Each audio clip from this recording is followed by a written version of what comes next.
Hey, it's James here from GoodGuitarist.com, and today I'm going to show you how to memorize your guitar fretboard. When I was first learning, somebody showed me a diagram that looked like this. You know, I'm not a computer. I can't just memorize it like that. Today, I want to show you two things that helped me learn the fretboard within my first month of playing. The first thing is a simple formula for finding any note on the fretboard. All you need to know are the names of the strings. E, A, D, G, B, E. Our thickest string is E, the next string is A, and we're going to focus on the A string right now. If I pluck the open string, I get the note A. I go up 2 frets, I'm at B. Then I go up 1 fret, I'm at C. Now I'm going to go up 2 frets to D, 2 frets to E, 1 fret to F, 2 frets to G, and then 2 frets to A. You end up with the notes A, B, C, D, E, F, G, and then you get back up to A. And there's a really simple formula to do this. You always skip a fret except between B, C, and E, F. B and C are right beside each other. E and F are right beside each other. Otherwise, you always skip a fret. You know, I'm skipping a fret there. And that will show you all of the natural notes on guitar.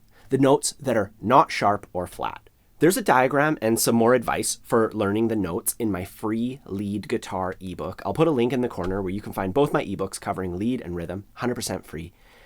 Anyways, we can find the natural notes on any string like this. So on our thickest string, the low E string, it starts with E. E and F are right beside each other. So E, F. Then I'm going to skip a note, F to G. Then I skip a note to go to A because the musical alphabet starts all over again after G. We're at A. I skip a note from A to B. B and C are right beside each other. C to D, I skip a note.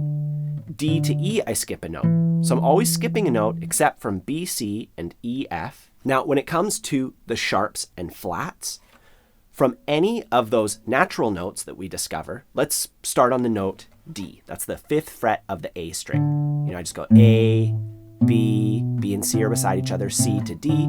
There we go, we're at D.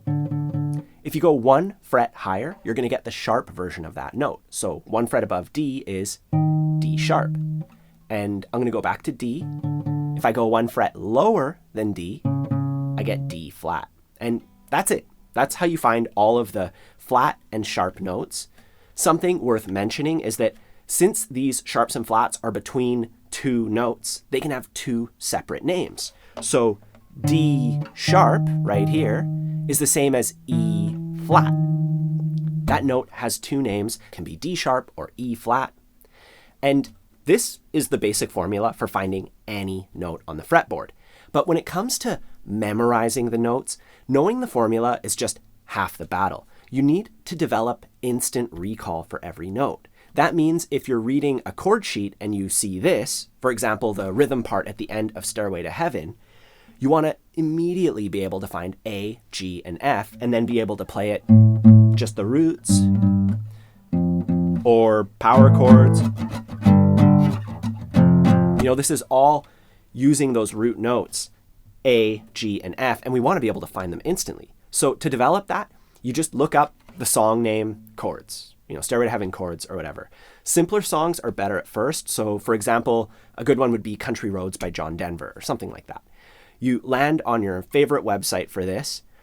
You pick a string on your guitar, and then you try to go through the song, finding those notes on that string. So I'm going to try this on my thickest string with Country Roads.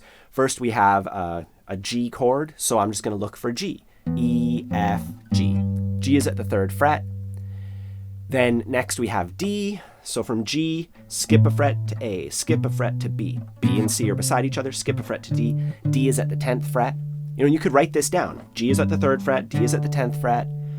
Then we have E, that's an easy one. That's just the open string. And then C, you know, we take the time to find them. C is there on the 8th fret. And then once we find them, we just go through it a whole bunch, just going like G on the 3rd fret, take me D, to the E, do to C.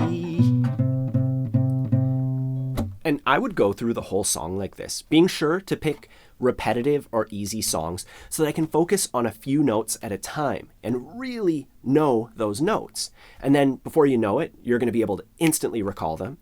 And then you do that with a couple other simple songs. You know, do this with like 2 or 3 easy songs every day for like a week. And if it doesn't start working, just go down to the comments below and call me out, because this is the path to truly memorizing the fretboard, just doing it a bit at a time. You know, we're not computers. We can't just memorize the whole thing. So I recommend doing that on the thickest 2 strings, the E and the A string first, because those are going to be the most useful. Don't forget to grab your copies of both my ebooks covering lead and rhythm guitar. There's a link in the corner and down below. They have helpful diagrams and stuff that's going to help you learn the fretboard and a whole bunch more. And please like and subscribe, hit the bell icon if you enjoy learning with me. Otherwise, have a fun time practicing, and I'll see you soon.